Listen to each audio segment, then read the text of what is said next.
Capítulo 17. El doctor, continuando la narración, describe el último viaje del Serení.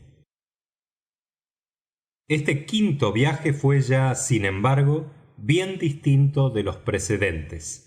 En primer lugar, aquella cascarita de nuez en que íbamos estaba demasiado cargada. 5 hombres, de los cuales Redruth, el capitán y Trelawney eran de más de 6 pies de altura, eran más de lo que nuestro botecillo podía racional y cómodamente cargar. Añádase a esto la pólvora, las armas y las provisiones de boca, y se comprenderá que el Serení se balancease de una manera inquietante, alojando agua de cuando en cuando por la popa, a un grado tal que todavía no habíamos andado 100 yardas y ya una buena parte de mis vestidos estaba mojada hasta no poderse más. Hízonos el capitán que aparejásemos el bote compartiendo el peso más proporcionalmente, lo que nos apresuramos a ejecutar, consiguiendo equilibrarlo un poco mejor. Pero aun así no dejábamos de sentirnos con el temor, no del todo infundado, de zozobrar. En segundo lugar, el reflujo producía a la sazón una fuerte corriente de olas en dirección poniente, atravesando la rada y moviéndose enseguida hacia el sur en dirección del mar, por el estrecho en que nos había franqueado el paso en la mañana hasta el ancladero. Las olas de por sí eran ya un peligro para nuestro sobrecargado esquife, pero lo peor de todo era que la dicha corriente nos arrastraba fuera de nuestra vía y lejos del lugar de la playa en que teníamos que desembarcar, tras de la punta de que ya he hablado. Si permitíamos a la corriente realizar su obra, el resultado iba a ser que antes de mucho nos encontrásemos en tierra, es verdad, pero precisamente al lado de los esquifes de los piratas, que quizás no tardarían mucho en presentarse. Me es imposible enderezar el rumbo hacia la estacada, capitán, dije yo, que iba sentado al timón, en tanto que él y Redruth, que estaban de refresco, llevaban los remos. La marea nos arroja constantemente hacia abajo.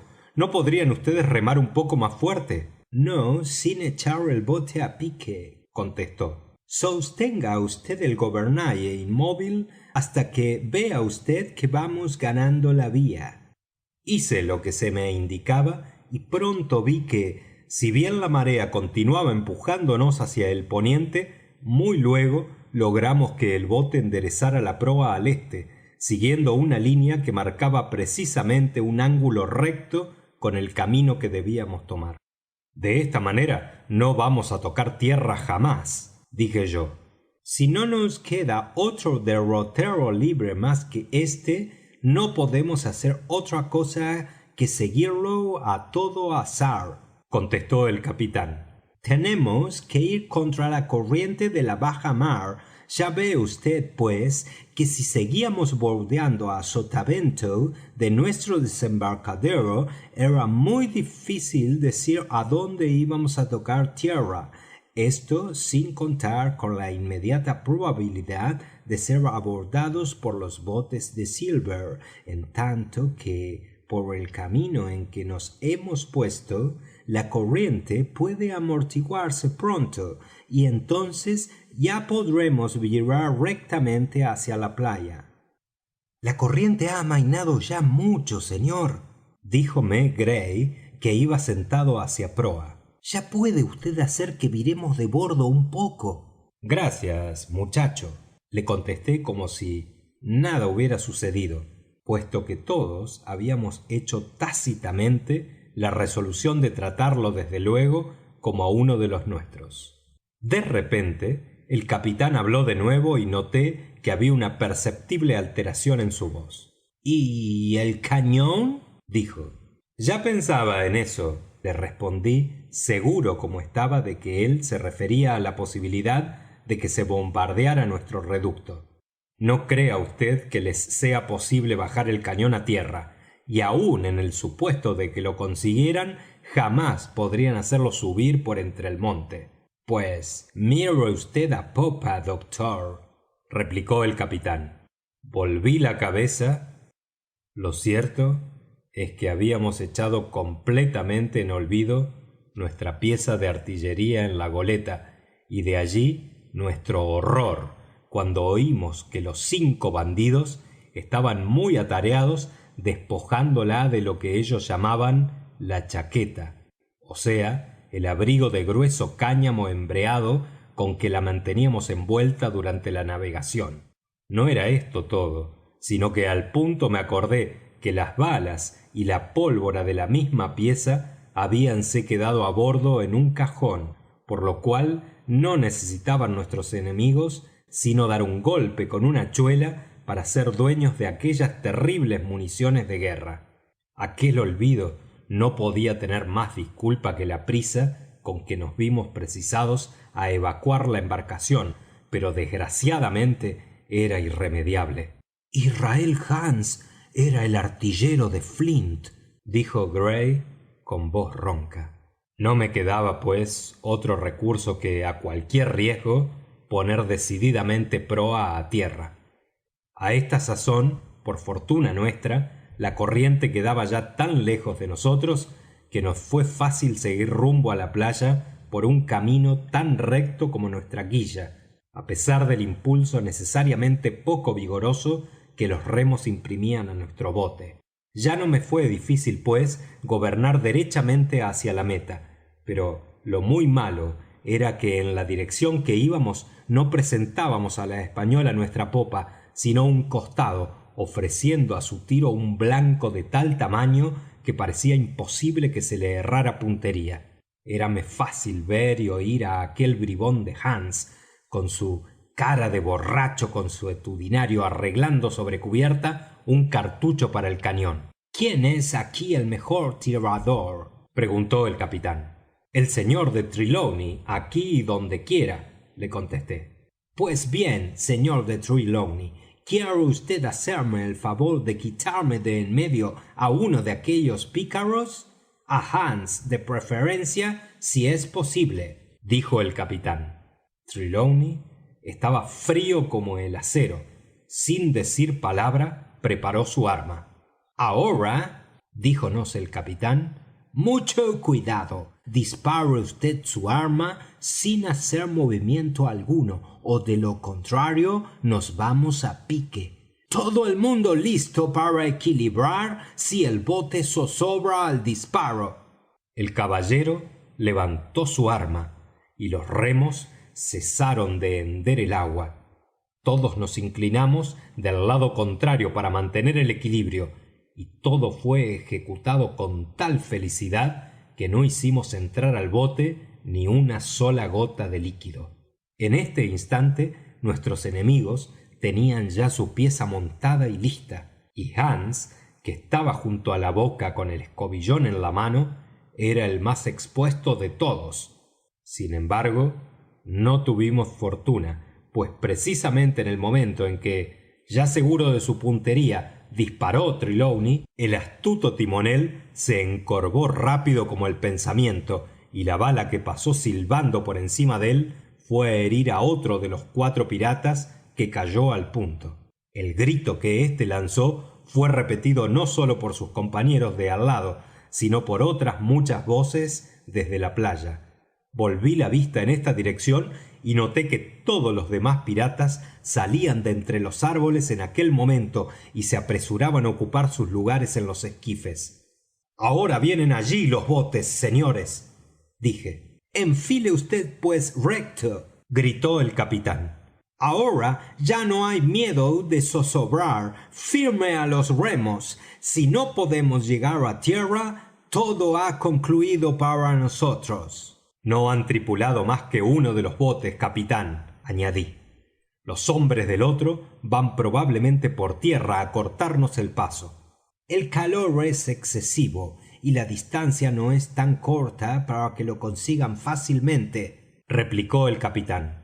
Marinos en tierra no son muy temibles. Lo que me preocupa es el tiro que nos van a largar de a bordo. Rayos y truenos. Nuestro flanco es tal que una beata podría pasarnos la bala por ojo sin errarnos. Señor de Trelawney, avísenos vd en cuanto vea encender el estopón y nosotros remaremos a popa. En el entretanto, habíamos caminado de frente á un paso que era harto veloz para un esquife tan cargado como nuestro serení, y muy poca agua por cierto nos había entrado.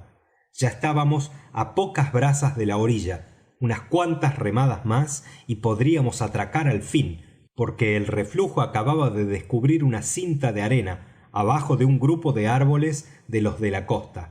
El esquife que nos daba caza ya no podía, pues, hacernos daño alguno. El reflujo que tanto nos había detenido a nosotros estaba dándonos la compensación, deteniendo ahora a nuestros perseguidores. El único peligro estaba para nosotros en el cañón. Si me atreviese, dijo el capitán, de buena gana haríamos alto para cazar a otro de esos bandidos. Era claro, sin embargo, que ellos en todo pensaban, menos en dilatar su tiro por más tiempo. Ni siquiera habían hecho el menor caso de su camarada caído, que, sin embargo, no estaba muerto, sino simplemente herido, y al cual yo miraba tratando de arrastrarse a un lado. «¡El estopón!» gritó el caballero. «¡Empuje a popa!» gritó el capitán, rápido como un eco. Él y Redruth dieron en el acto un contraimpulso, pero tan vigoroso que la popa del serení se hundió toda dentro del agua. En el mismo instante el cañón tronó, y su detonación fue lo primero que Jim oyó, no habiendo llegado hasta él por la distancia el rumor del disparo de Trelawney. Por dónde pasó la bala, ninguno de nosotros lo supo precisamente, pero supongo que debe haber sido por encima de nuestras cabezas y que el viento de ella debe haber contribuido a nuestro desastre. Nuestro bote se había hundido por la popa, como he dicho, con la mayor facilidad en una profundidad de 3 pies de agua, dejándonos al capitán y a mí de pie el uno frente al otro, en tanto que los 3 restantes, que se habían inclinado para evitar en lo posible la bala del pedrero, salían del agua empapados y escurriendo de la cabeza a los pies. Con todo y esto, el daño no era tan grande.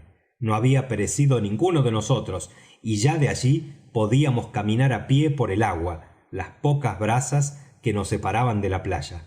Lo malo era que nuestras provisiones estaban en el fondo del esquife, y que de los 5 mosquetes que habíamos puesto en él, sólo 2 quedaban secos y servibles. El mío, que yo había cogido de sobre mis rodillas y levantándolo en alto con un movimiento rápido e instintivo, y el del capitán, que lo llevaba puesto en bandolera y que en su calidad de hombre experto había cuidado su arma de toda preferencia. Los restantes yacían ya bajo el agua con el bote. Como complemento de nuestra tribulación, oímos voces que se acercaban entre el bosque a lo largo de la playa, así es que no sólo sentíamos ya encima el peligro de quedar cortados de nuestro reducto, en aquel estado de semicatástrofe y derrota, sino que nos aguijoneaba el temor de que, si Hunter y Joyce se veían atacados por una media docena de hombres, no tuviesen el valor y el buen sentido de mantenerse firmes a la defensiva. Hunter era un hombre de firmeza y corazón, esto lo sabíamos bien, pero en cuanto a Joyce, el caso era bien diferente y bastante dudoso. Joyce era un lacayo muy agradable, de muy finas maneras y excelente para limpiar un par de botas o cepillar un vestido, pero la verdad es que no le conocíamos tamaños de hombre de armas tomar. Todo esto, como llevo dicho, nos aguijoneó para llegar a tierra enjuta tan pronto como era posible, dejando abandonado a su suerte al pobre serení que, para desgracia nuestra, había guardado en su fondo algo como la mitad de nuestra pólvora y provisiones de boca. Fin del capítulo 17. Capítulo 18, en que cuenta el doctor cómo concluyó el primer día de pelea. Una vez en tierra, dímonos toda la prisa que era posible para franquear la tierra de bosque que nos separaba de nuestro baluarte. A cada paso que dábamos, las voces de los piratas que venían por la playa llegaban más y más distintas a nuestros oídos.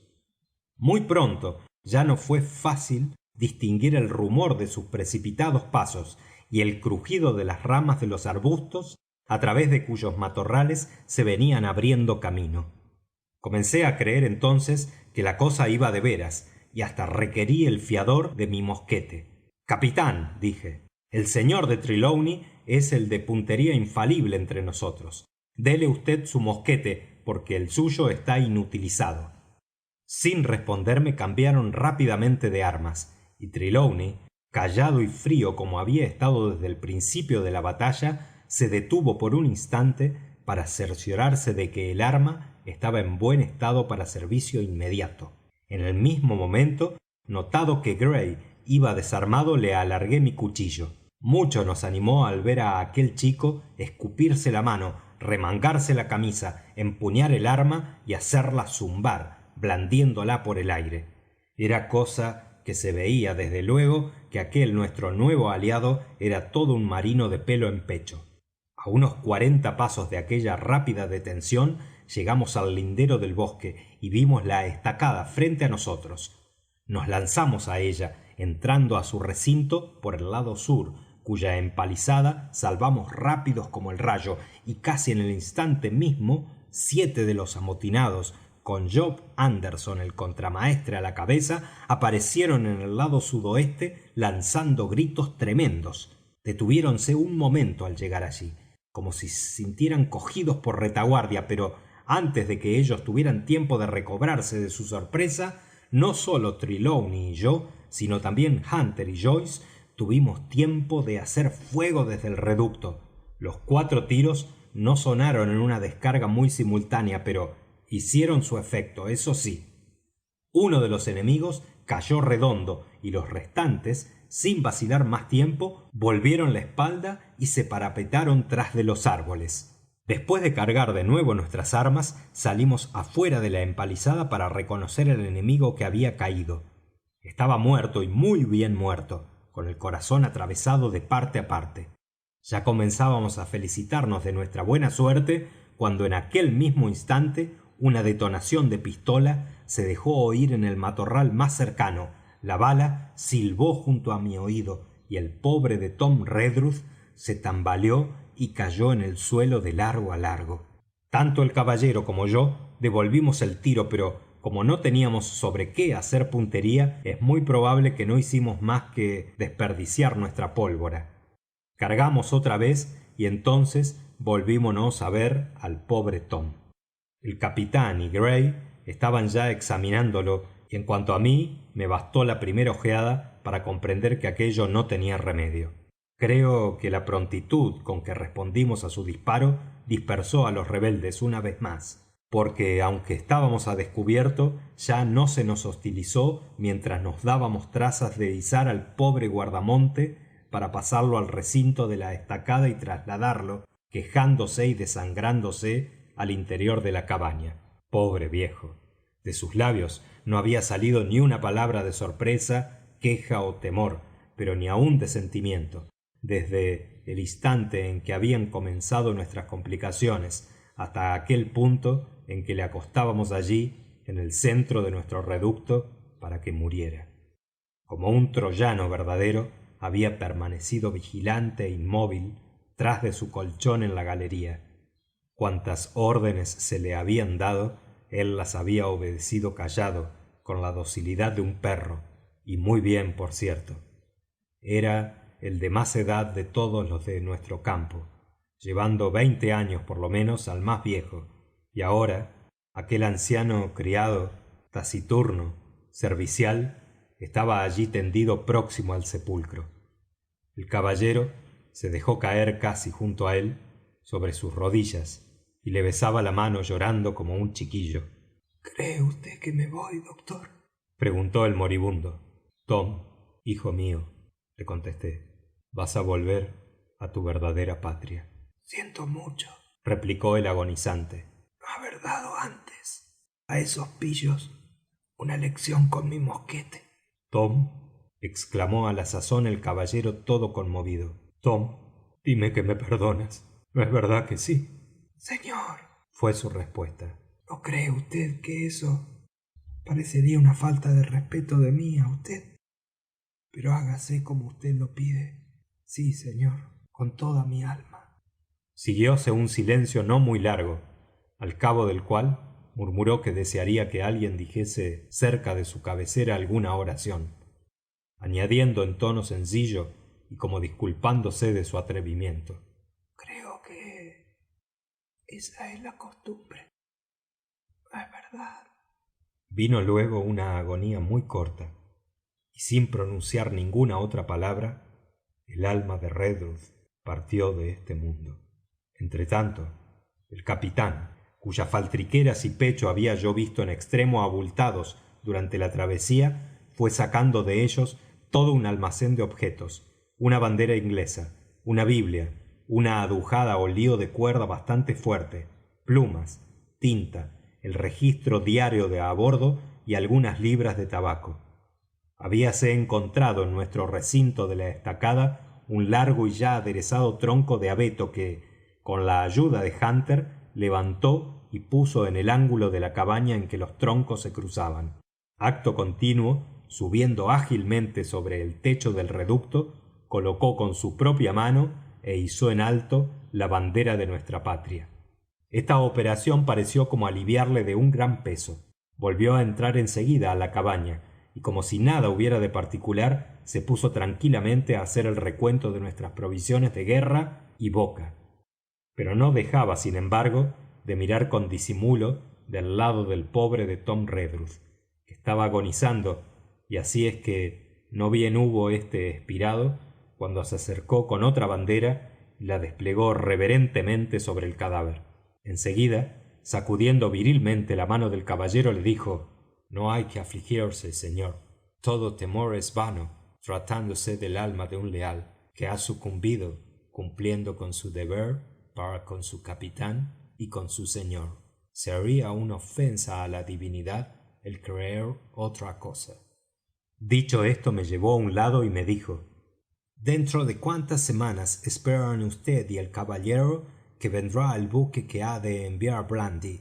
No es cuestión de semanas, sino de meses, le contesté. En caso de que no estemos de vuelta para fin de agosto, Blandy mandará buscarnos, pero ni antes ni después de ese tiempo. Usted puede calcular por sí mismo. Yo lo creo que sí, contestó rascándose la cabeza de un modo muy significativo.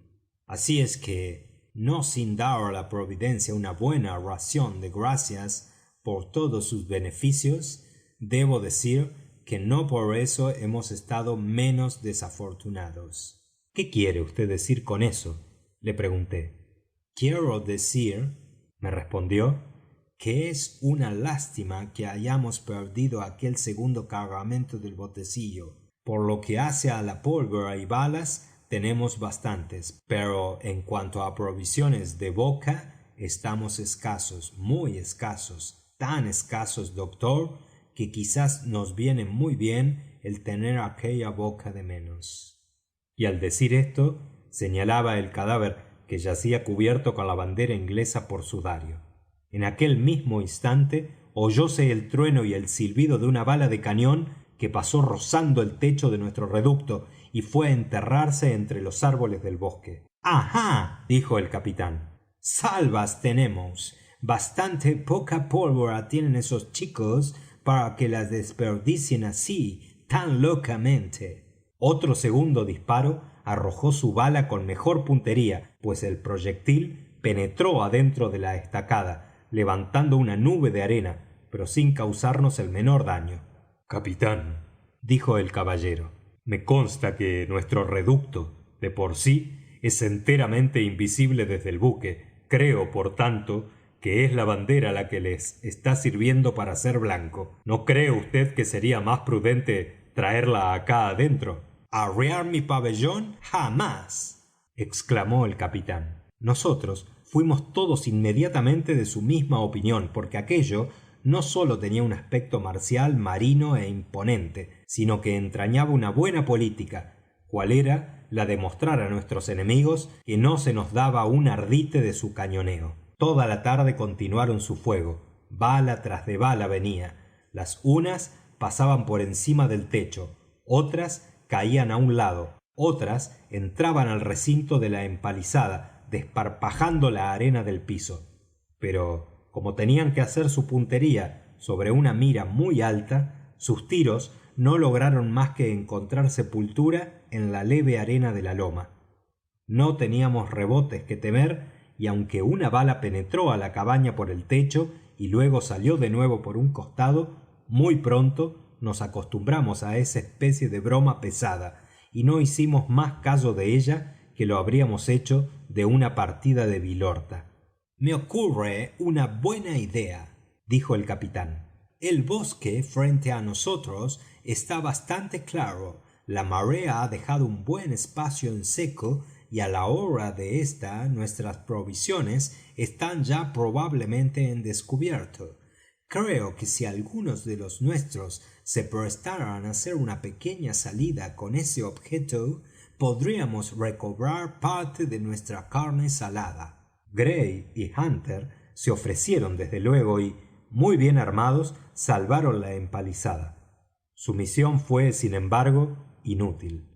Los rebeldes eran más intrépidos de lo que creíamos, o tenían más fe de la que se merecía en su artillero Hans, porque el hecho es que ya 5 o 6 de ellos estaban muy ocupados sacando nuestras provisiones del fondo del Serení y trasladándolas a uno de sus esquifes que estaba allí cerca, mantenido contra la corriente por el manejo constante de un remo. Silver estaba en la popa al mando de las operaciones, y cada uno de sus hombres aparecía ya provisto de su mosquete correspondiente, tomado de algún oculto arsenal de ellos mismos. El capitán se sentó para escribir en su diario de a bordo, y he aquí el principio de lo que trazó en él. Alejandro Smollett, capitán. David Lipsey, médico de a bordo. Abraham Gray, carpintero de la goleta. John Trelawney, propietario. John Hunter y Ricardo Joyce, criado del propietario, que no son marinos. Estos son los que se conservan leales de toda la gente embarcada a bordo de la Española. Tenemos víveres para 10 días a raciones cortas. Hemos desembarcado hoy e izado luego la bandera inglesa en la estacada o reducto que hemos hallado en esta isla del tesoro. Tom Redruth, otro sirviente del propietario, ha sido muerto por los rebeldes. James Hawkins, paje de cámara. En este momento yo estaba lamentándome acerca de la triste suerte y fin desastroso del pobre Hawkins, cuando oímos algunos gritos y llamadas del lado de la tierra. «¡Alguien nos vocea por acá!», díjonos Hunter, que estaba de centinela.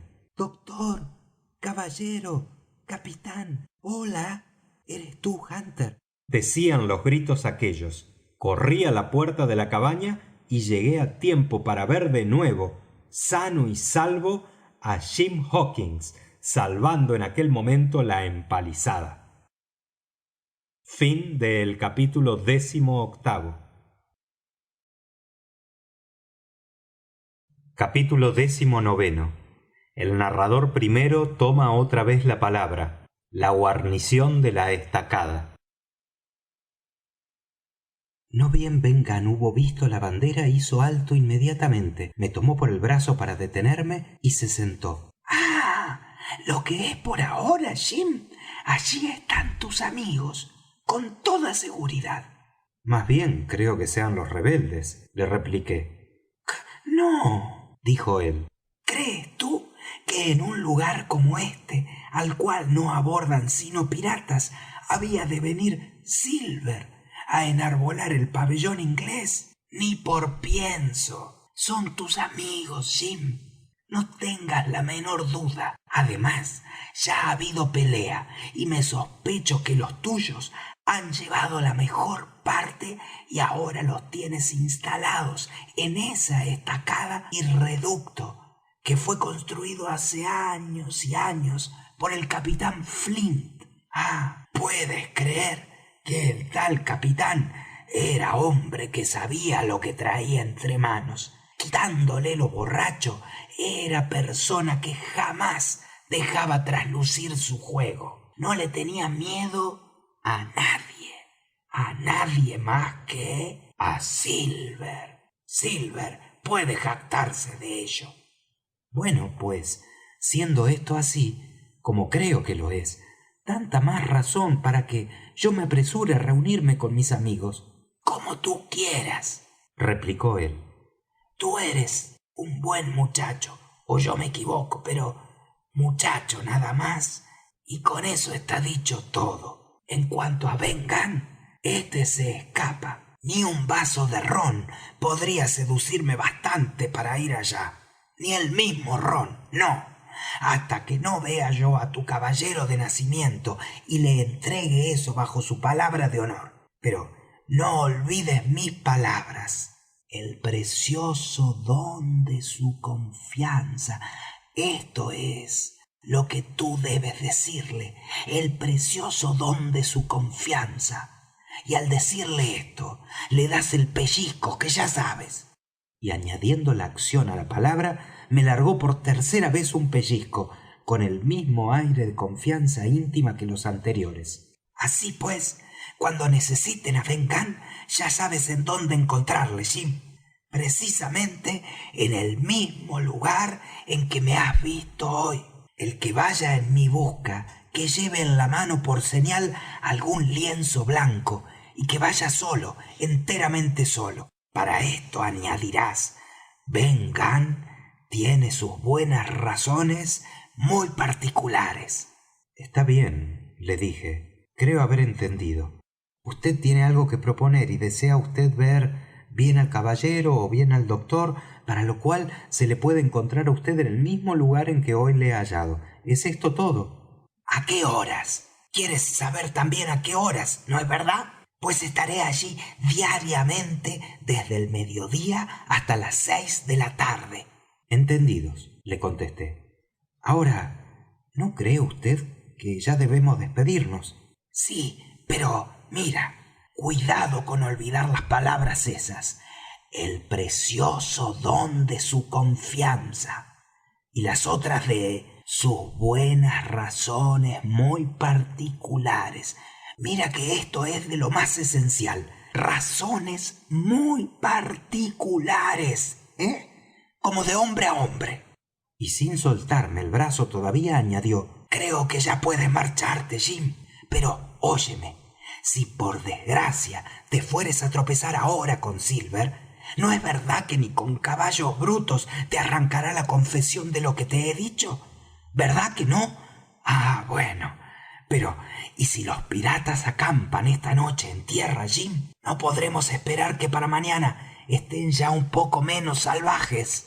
Al llegar aquí, fue interrumpido por una fuerte detonación, y una bala del pedrero de a bordo vino rebotando entre los árboles y se enterró en la arena a menos de 100 yardas de donde estábamos hablando. Sin esperar a más, fue aquella como la señal de nuestra despedida, y cada uno de nosotros echó a correr en dirección opuesta. Por el espacio de cerca de una hora, frecuentes disparos continuaron haciendo estremecer la isla, y las balas siguieron rompiendo y astillando los árboles del bosque. Yo me iba acercando de escondite en escondite para evitar aquella especie de persecución de terríficos proyectiles, pero como hacia el fin del bombardeo, aunque todavía no osaba aventurarme a entrar abiertamente en la estacada, en cuyo recinto veía yo que caían las balas con más frecuencia, ya había comenzado a cobrar más ánimo, y después de un considerable rodeo hacia el este, logré deslizarme entre los árboles de la playa y me tendí allí en observación. El sol acababa de ponerse, la brisa del mar crujía y revoloteaba entre los ramajes del bosque, encrespando la parda superficie del agua del fondeadero. El reflejo iba ya muy lejos y grandes porciones de playa aparecían descubiertas. El aire, después del terrible calor del día, era más que fresco, y yo sentía que me escalofriaba a través de mi jubón. La Española permanecía aún al ancla en el mismo lugar en que habíamos fondeado en la mañana, solamente que en el tope de su palo mayor no flameaba ya, por cierto, la bandera de la Unión Británica, sino la enseña siniestra de los piratas. Desde mi escondite pude ver una nueva luz relampaguear a bordo, y oí una nueva detonación al par que otra bala zumbaba por el viento mientras los ecos repetían aún el trueno del disparo. Aquel fué, sin embargo, el último del cañoneo. Permanecí todavía por cierto tiempo en mi punto de observación, dándome cuenta de la baraúnda y el alboroto que siguieron al ataque. Algunos de los piratas se ocupaban en despedazar con hachas algo que estaba en la playa, no lejos de la estacada. Era nada menos que el pobre Serení, según descubrí después. Allá, más lejos, cerca de la desembocadura del riachuelo, se veía el resplandor de un buen fuego brillando entre la arboleda, y entre aquel punto y el buque uno de los esquifes andaba yendo y viniendo con sus remeros, a quien poco antes había visto yo hoscos y amenazadores, cantando ahora y silbando como chiquillos, si bien es verdad que sus voces tenían un acento que denunciaba el rom desde una legua. Pensé al cabo que ya podía y debía efectuar mi vuelta a la estacada. Habíame colocado muy abajo en la punta arenosa que encerraba el ancladero hacia el este y que se halla unida a la isla del esqueleto por una cinta de agua de poquísima profundidad. Al ponerme en pie, mis ojos tropezaron a alguna distancia, allá abajo de la punta, con una roca aislada que se alzaba bastante alta entre los matorrales y que presentaba un notable color blanco. Me ocurrió al punto que aquella debía ser la Peña Blanca de que me había hablado Ben Gunn, y que si un día u otro necesitábamos de un bote, era ya una ventaja saber á dónde podíamos acudir a buscarlo. Me escurrí luego entre el bosque hasta ganar otra vez la espalda de nuestro baluarte. Lo escalé, entré y fui cordialmente saludado por aquel grupo de leales y valientes. Pronto concluí de contarles mi aventura y comencé a ver en torno mío para darme cuenta de nuestra posición. El reducto estaba construido con troncos de pino, sin cuadrar, así el techo como los muros y el piso. Este último se elevaba en algunos lugares a un pie o pie y medio sobre la superficie de la arena. En la puerta se había formado un portalillo o vestíbulo, bajo el cual la fuente brotaba, arrojando sus cristalinas aguas en un tazón artificial de bien extraña ralea, que no era otra cosa que un gran caldero de hierro tomado de algún navío, con el fondo arrancado e incrustado allí en la arena. Bien poca cosa había en aquel recinto, a excepción de la obra misma de la casa. En un rincón una gran piedra lisa, colocada allí para servir de fogón o brasero, y un tosco cesto de hierro para contener el fuego y ponerse sobre la piedra. Los declives de la loma y todo el interior de la empalizada habían sido limpiados de árboles que habían servido para la construcción de la casa y de la estacada exterior. Por los troncos, que aún sobresalían de la tierra, podía verse qué soberbio boscaje se había derribado en gracia de la erección de aquel reducto. Todos los desechos y ramas habían sido arrojados lejos o enterrados en algún vallado, después de la traslación de los maderos. La única verdura que quedaba allí era un lecho de musgo, por donde corrían los derrames de la fuente que se escapaban fuera de su tosco tazón de hierro, y a un lado y otro de la corriente algunos helechos, zarzas rastreras y matas pequeñitas, surgiendo penosamente de entre la arena. Muy cerca de la estacada, demasiado cerca para que sirviese de defensa según oí decir, el bosque se extendía aún denso y elevado, todo de abetos, por el lado de tierra, y mezclado con una gran cantidad de árboles de la vida por el lado del mar. La brisa fría de la noche de que antes he hablado silbaba en cada una de las aberturas del rústico y primitivo edificio y hacía caer sobre el piso una continua lluvia de menudísima arena. Teníamos arena en los ojos, arena en los dientes, arena en los oídos, arena en nuestra cena y arena revoloteando en el desfondado caldero de la fuentecilla que parecía una gran olla a punto de hervir. Nuestra chimenea se limitaba a un agujero cuadrado en el techo y sólo una muy pequeña parte del humo acertaba a escaparse por allí, en tanto que todo el resto se quedaba revoloteando por la pieza, haciéndonos toser de lo lindo y obligándonos a enjugarnos a cada instante los llorosos lagrimales. Añádase a esto que Gray, nuestro nuevo aliado, tenía la cara casi cubierta con un gran vendaje á causa de una herida que había recibido en el buque al desprenderse de los amotinados, y que el pobre Redruth aún estaba allí insepulto, rígido y frío, á lo largo del muro y cubierto con la bandera nacional. Si se nos hubiera permitido sentarnos á descansar, es claro que todos lo habríamos hecho á pierna tirante, pero el capitán Smollet no era hombre para eso. Todos fuimos llamados á su presencia y divididos en diversas facciones. El doctor, Gray y yo para una, el caballero, Hunter y Joyce para otra. Cansados como estábamos, se ordenó á 2 de nosotros que fueran por leña, otros 2 á arreglar como mejor se pudiera una fosa para sepultar á Redruth. El doctor fue nombrado cocinero, a mí se me puso de centinela á la puerta de la cabaña, y el capitán se empleó en andar de uno á otro levantando nuestros ánimos y prestando su ayuda material en donde quiera que se la necesitaba. De vez en cuando el doctor salía un momento á la puerta, separándose de su cocina para tomar un poco de aire fresco y dejar descansar algo sus ojos, que ya parecían querer salírsele de las órbitas á causa del humo, y cada vez que venía á mi sitio de guardia me dirigía algunas palabras. En una de sus salidas me dijo: ese hombre Smollet vale mucho más que yo, y mira, Jim, que el decir yo eso significa mucho. En otra ocasión vino y se estuvo callado por un corto rato. Luego volvió la cabeza y me preguntó: dime, Jim, ¿ese Ben Gunn es de veras un hombre? No podré decirlo á vd, señor, le contesté. Por lo menos dudo mucho que esté en su juicio.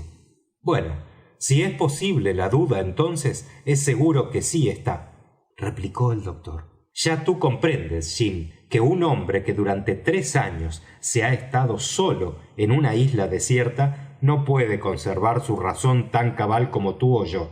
Eso no es posible dentro de la naturaleza humana. ¿Dices que lo que á él parecía urgirle más era comer un pedazo de queso? Queso, sí, señor, le contesté. Está bien, pues mira tú ahora lo que es venir uno sobrenadando en la abundancia. Has visto mi caja de rapé, ¿no es verdad? Y nunca me habrás visto tomar un polvo. La razón es que en esa cajilla lo que traigo precisamente es un pedazo de queso de Parma, un queso hecho en Italia y extraordinariamente nutritivo. Pues bueno, ese queso es ahora para Ben Gunn.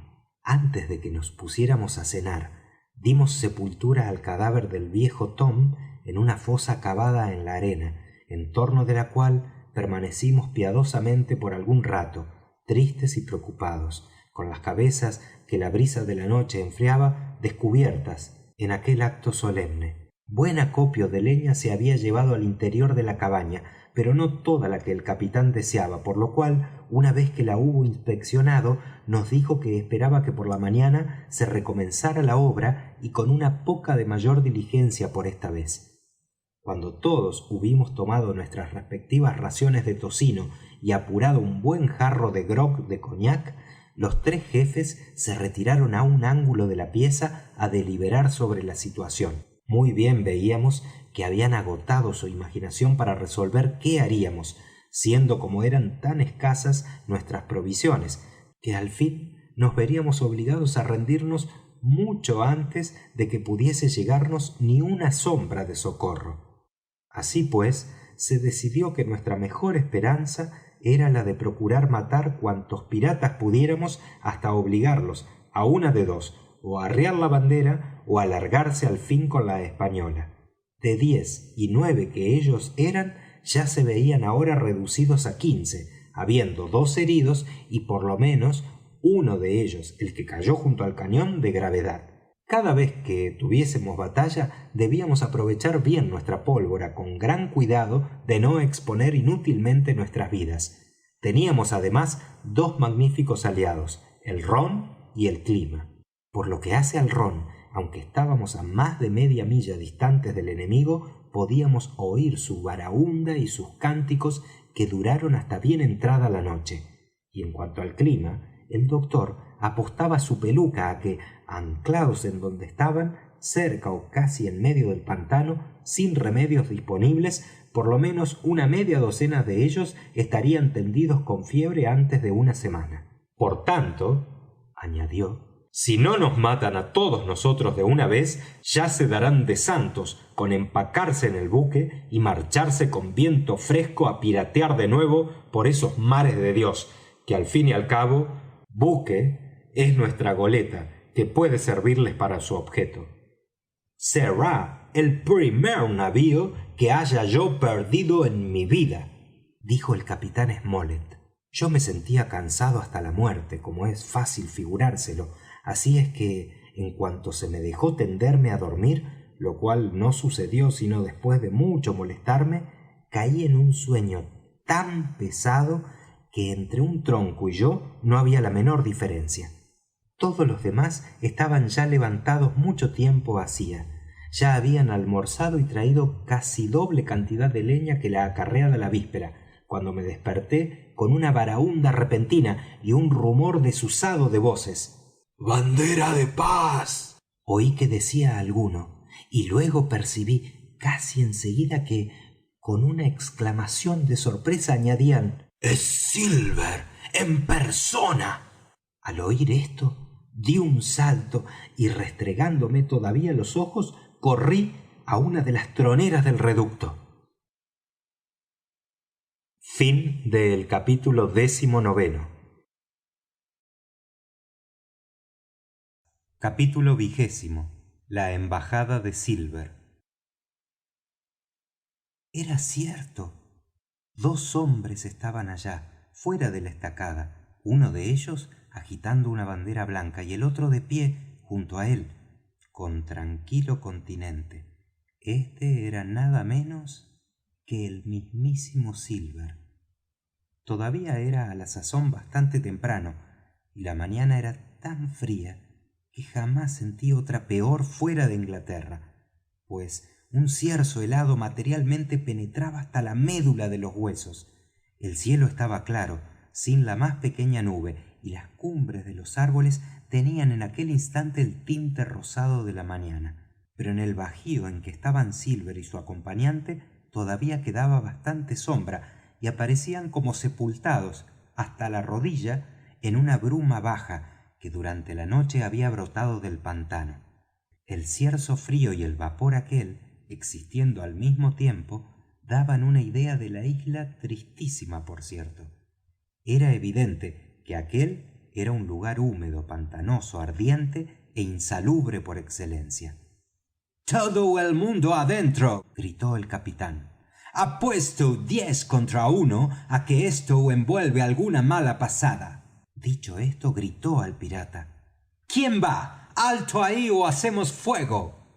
«Bandera de paz», respondió Silver. El capitán estaba colocado en el portalón, guardándose con el mayor cuidado contra algún disparo traicionero, en caso de que tal fuera el intento de los piratas. Volvióse entonces a nosotros y nos dijo: «Doctor, póngase vd de observación, situándose al costado norte. Si me hace vd el favor, Jim, tú al este, Gray, tú al poniente, el ojo alerta hacia abajo, todo el mundo a las armas cargadas. Pronto, señores, y con cuidado».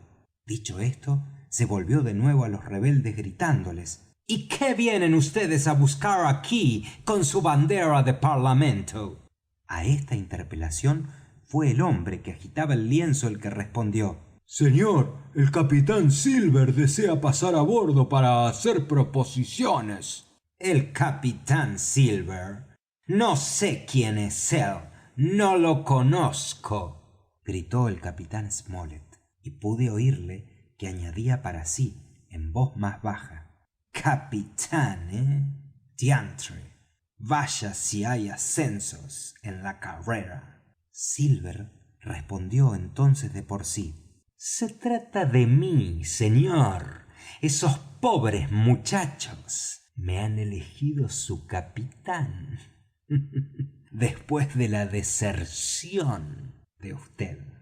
Recalcó muy bien la palabra deserción y prosiguió sin detenerse: estamos resueltos a someternos si nos es posible obtener algún arreglo y nada más.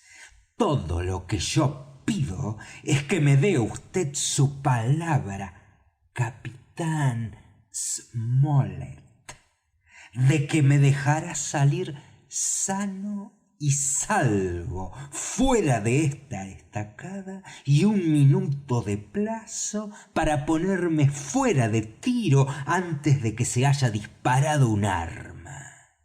Pues oiga vd esto, replicó el capitán Smollet. Lo que es yo, no tengo malditas la prisa ni la gana de hablar con vd. Si vd quiere hablar conmigo, puede vd entrar aquí y basta. Yo no tengo que empeñar mi palabra a un hombre de su calaña. Si hay en esto alguna traición oculta, será sin duda del lado de vds, y en tal caso Dios les ayude. Me basta con eso, capitán, contestó John Silver en tono satisfecho. Una palabra de vd es más que suficiente. Yo sé lo que es un caballero. Puede vd creerlo. Entonces pudimos ver al hombre de la bandera tratando de hacer retroceder a Silver. No era esto muy de sorprendernos, atendiendo al tono caballeresco de la respuesta del capitán, pero Silver se le rió en las barbas y golpeándole sobre el hombro pareció decirle que la idea de todo temor o alarma era perfectamente absurda. Entonces avanzóse hacia la estacada, arrojó su muleta al otro lado y con gran vigor y destreza logró salvar el cercado, saltando sano y salvo al recinto de la empalizada. Debo confesar que lo que sucedía en aquellos momentos me atraía demasiado para que me fuera dable servir en lo más mínimo como centinela. Desde luego había ya desertado de mi tronera de oriente, que fue la que me designó el capitán, y me había deslizado detrás de éste, que acababa de sentarse en el dintel del portalón, cruzando estoicamente las piernas, recargando la cabeza sobre una de sus manos y dirigiendo la vista con la mayor indiferencia a la fuente que burbujeaba y salía rumorosa del caldero, para perderse correteando sobre la arena. Púsose además a silbar el sonecillo de venid mozos y mozas. A Silver le costaba un trabajo del diantre el subir por la ladera de la loma. Lo escabroso de ésta, los troncos de los árboles cortados que estaban aún allí pegados unos a otros, y lo suave de la arena hacían que él y su muleta me parecieran como un navío dando tumbos entre las olas, sin velas y sin timón. Pero él soportó aquello como un hombre, en silencio, y por último llegó a la presencia del capitán, a quien saludó de la manera más cortés del mundo. Habíase colocado sus mejores arreos, una gran casaca azul toda llena de botones de metal, le colgaba hasta las rodillas, y un hermoso sombrero galoneado se ostentaba sobre su cabeza, ligeramente echado hacia atrás. Y bien, amigo, ¿ya está vd aquí?, dijo el capitán levantando la cara. Me parece que puede vd sentarse.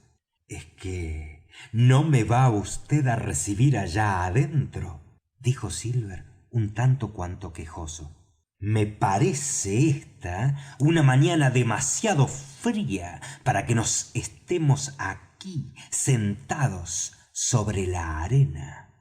Amigo Silver, replicó el capitán, si vd se hubiera conducido como un hombre honrado, a estas horas estaría vd sentado muy agradablemente en su galera.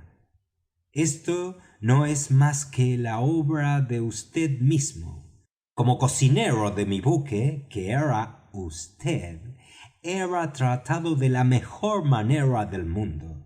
Como capitán Silver, o sea, como amotinado y pirata, tiene vd por perspectiva la horca. Sea enhorabuena, capitán, respondió respondió el cocinero, sentándose en la arena como se le indicaba. Luego tendrá vd que darme la mano para levantarme. He ahí todo. Bonito lugar, de veras, que se han encontrado ustedes. ¡Ja, ja! Allí está Jim. Santos y felices días tengas tú, Hawkins. Doctor, usted también. Aquí me tiene usted a sus órdenes. Y bien, todos ustedes están juntos, todos, como en familia, por decirlo así. ¿No es esto? Amigo, dijo el capitán, si ha venido usted para decir algo, me parece que hará bien en despacharse luego. Tiene usted razón que le sobra, capitán Smollet, contestó el pirata. El deber antes que todo, no cabe duda. Pues bien, vamos al asunto. Ayer nos han dado ustedes muy buen quehacer, no lo niego. Sí, señor. Hemos visto que algunos de ustedes no se maman el dedo en llevando un espeque entre las manos. Vive Dios que no. Por lo mismo, no trataré de ocultar tampoco que algunos de mis muchachos se han bamboleado de miedo. Quizás todos estén en ese caso. Tal vez yo mismo no las tengo todas conmigo, y sea esa la razón de que me tenga usted aquí buscando un avenimiento. Pero sépalo usted bien, capitán. Esto no sucederá 2 veces, por vida del diablo. Tendremos que hacer nuestros cuartos de centinela y no ir muy lejos en materia de ron. Puede que ustedes se figuren que nosotros no fuimos más que una hoja de papel lanzada en remolino. Pero le diré a usted, lo cierto es que yo estaba bien en mis cabales.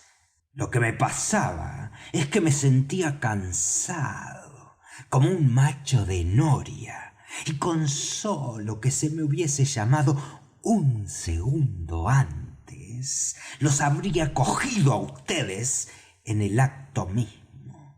Todavía a esa hora él estaba vivo, bien vivo, no le quepa a usted duda. Y bien, dijo el capitán Smollet con la mayor calma y sangre fría del mundo. Todo cuanto Silver decía en su enmarañado e inextricable lenguaje era para el capitán un verdadero enigma, pero nadie se lo habría figurado por el tono de su voz. En cuanto a mí, comenzaba a tener una sospecha. Las últimas palabras de Ben Gunn me vinieron a la memoria y me di a suponer que quizás habría hecho una visita a los piratas mientras estaban reunidos en torno de su hoguera, completamente borrachos o poco menos, y acaricié con alegría la esperanza de que quizás ya no teníamos a esas horas sino 14 enemigos con quienes lidiar. Y bien, contestó Silver, lo que hay es esto, que queremos ese tesoro y que lo tendremos. Esa es nuestra base. Ustedes, a su vez, pueden sin pérdida de tiempo asegurar sus vidas. A lo que creo, esa es la base de ustedes. En poder de ustedes obra un mapa, ¿no es verdad? Bien podría ser, murmuró el capitán. Oh, lo es, de seguro, no me cabe duda, replicó Silver. No hay para qué hacerse el misterioso con un hombre como yo. Es esta una treta del todo inútil, ¿Puede usted creerlo? Lo que quiero decir es que nosotros necesitamos ese mapa.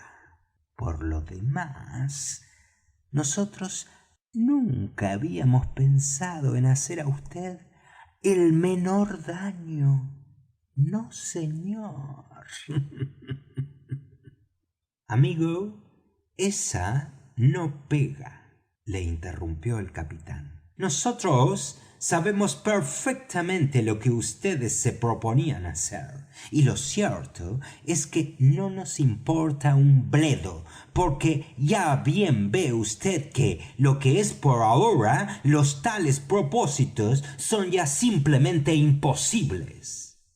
Y diciendo esto, el capitán miró con la mayor calma a su interlocutor y se puso a llenar su pipa con tabaco. Si es que Gray ha podido, comenzó Silver. Suposición excusada, interrumpió el capitán. Gray nada me ha dicho por la sencilla razón de que nada le he preguntado. Y lo que es más todavía, antes que acceder, preferiré ver volar en pedazos a usted y a él y a toda esta isla bendita. Eso y nada más, mi amigo, es lo que yo opino de sus proposiciones. Esa bocanada, perdónese la palabra en gracia de esta exactitud, esa bocanada de mal humor del capitán pareció enfriar bastante a Silver. Un momento antes sus palabras iban ya tomando cierto tono provocativo, que cesó ante aquella explosión como por encanto. ¡Basta con esto!, dijo. No quiero más. No discutiré lo que caballeros como usted consideren dentro o fuera de las reglas y del espíritu de verdaderos marinos. Entre tanto, y puesto que le veo a usted a punto de encender su pipa, voy a tomarme la libertad de hacer otro tanto. Dicho esto, llenó en efecto su pipa y la encendió. Durante un rato considerable aquellos dos hombres se quedaron silenciosos, sentados con la mayor calma, ya viéndose a la cara mutuamente, ya arreglando su tabaco, ya inclinándose hacia adelante para escupir. Veamos, pues, resumió Silver. He aquí las cosas sin rodeos.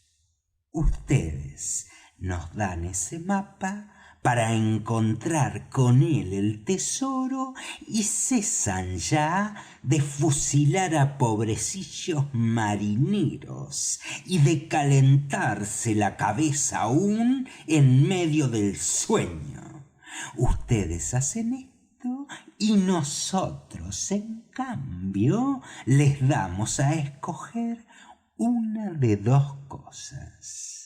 O vienen a bordo ustedes con nosotros una vez que el tesoro haya sido embarcado, y en ese caso les doy a ustedes, bajo mi verdadera palabra de honor, una affidavit quería decir, de que en una costa habitada y segura los desembarcaré sanos y salvos. O si esto no les conviniera mucho, por ser medio salvajes algunos de mis hombres, o por tener recelo de despertar antiguos rencores, entonces, ¿qué demonios? ¿Pueden ustedes estarse aquí? Sí, señores. Dividimos las provisiones de boca con ustedes a lo legal y justo, en proporción de lo que nos toque, a tanto por cabeza, y lo mismo que en el caso anterior, les doy mi affidavit de que al primer buque que encontremos lo mando acá para recogerlos. No dirá usted que esto es pura charla. La verdad es que ustedes no pueden esperar nada mejor que lo que yo propongo. Espero, pues, y al decir esto, levantó la voz considerablemente, que toda la tripulación, vamos al decir, que toda la tripulación de este reducto considerará bien mis palabras, porque lo que he hablado para uno, hablado está para todos. El capitán Smollet se puso en pie, sacó las cenizas del fondo de su pipa, sacudiéndolas sobre la palma de la mano, y luego, con toda su calma anterior, interrogó así a Silver: ¿Es eso todo? Sí, por vida del infierno. Esa es mi última palabra. Rehúse usted eso, y no volverán ustedes a oír de mí más que el zumbido de las balas de mis mosquetes. Está muy bien, dijo el capitán. Pues ahora, óigame usted a mí. Si vienen ustedes a presentarse aquí de uno en uno y desarmados, me comprometo a ponerlos a todos con grillos y esposas y llevarlos para que tengan un proceso en regla hasta Inglaterra. Si mi proposición no le conviene a usted, me llamo Alejandro Smollet. La bandera de mi soberano está enarbolada sobre esta casa y prometo enviarle a usted y a todos los suyos a los apretados infiernos. Ustedes no pueden hallar ni hallarán ningún tesoro. Ustedes no pueden navegar con esa goleta. Ustedes no pueden batirnos. Gray solo pudo salir fácilmente de entre las manos de 5 de los suyos. Su navío está como encadenado, maese Silver. Ustedes están como varados en una playa de sotavento, y muy pronto se convencerá usted de ello. Yo, pues, me quedo aquí, después de decirle lo que le he dicho, que es, por cierto, lo último que me oirá usted de buenas palabras, porque, por vida del diablo, la primera vez que vuelva a encontrar usted, maese Silver, lo meto una bala en la cabeza, como 3 y 2 son 5. Pase usted de allí, sálgase en el acto de este lugar, mano sobre mano, y despáchese pronto. Silver era en aquel momento la estampa de la ira. Los ojos parecían salírsele de las órbitas de indignación. Sacudió el tabaco fuera de la pipa y luego gritó: «¡Deme usted la mano para levantarme!». «No, por cierto que no», replicó el capitán. «¿Quién de ustedes quiere darme la mano?», aulló, dirigiéndose a nosotros. Ninguno en nuestras filas se movió siquiera. Vomitando entonces las más horribles blasfemias, se arrastró sobre la arena hasta que tuvo a su alcance una de las pilastras del portalón, de la cual se asió, y ya entonces pudo enderezarse y ponerse en pie con su muleta. Caminó enseguida y con una acción despreciativa e insultante bramó: «¡Eso valen ustedes! Antes de que se haya pasado una hora, ya los pondré a ustedes a hervir como ponche encendido en su estacada. Rían ustedes, ríanse con 1000 diablos. Antes de una hora ya podrán reír en el infierno, y para ese tiempo los que se hayan muerto podrán llamarse los más afortunados». Con un nuevo y terrible juramento, se alejó cojeando, señaló a su paso la arena en que iba enterrándose, trepó sobre la estacada con ayuda del hombre de la bandera, no sin fallar sus esfuerzos 3 o 4 veces, y un instante después desapareció entre los árboles. Fin del capítulo 20.